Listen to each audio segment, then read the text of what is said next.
धुन में कोनो लड़की लड़कन से कहते, कोनो लड़का लड़की से कहते। अरे कहतो कि आज भर रुक जा मड़ई में ढुक जा। कैसे कैसे तो हाउ कैसे फिर दा ढोड़ी तनी छील दा। ये कुल हमारे से कही बे न करे, उम्र का लिहाजा है। लेकिन हम देखा डॉक्टर साहब सजेशन दे, कौनो लड़का जो ना धोखा खाए गल पूछबा के तुम्हें प्रेम करे में धोखा खाए गल, दूसरे से कहला कि देख हम धोखा खा गेली, तू मत धोखा खाए। आज का लड़की ऐसा नहीं प्रेम कैला कहे कि हमके हई देला हई हमके देबा तब तो तोरे के चरम नहीं जा। तो लड़का सजेशन देता का बजा दो।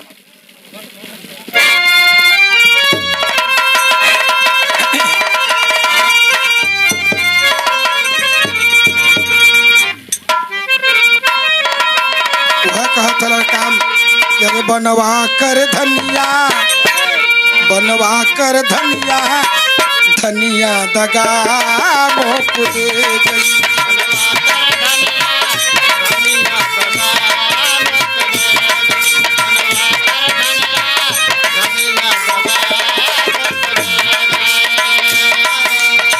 करके प्रीत हजारों मोह से,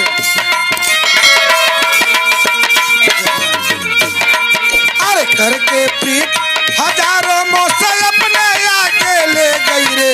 बनवा कर धनिया, धनिया दगा मोह दे गई।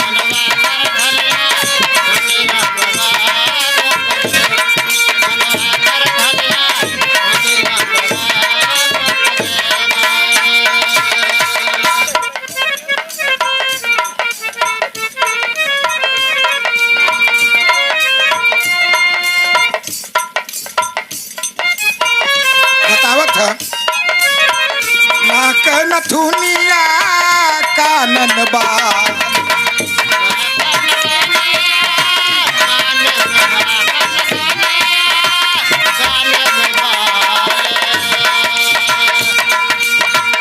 होठ पे अरे माथे पे बिंदिया, होठ पे लाली,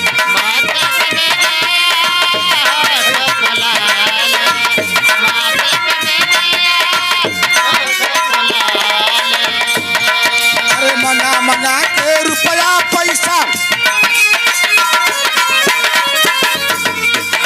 अरे मना मना के रुपया पैसा अपने आगे ले गई रे। बनवा कर धनिया, धनिया दगा को दे गई।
बोले ना तो के बांध के बजाओ चाहता देखा है।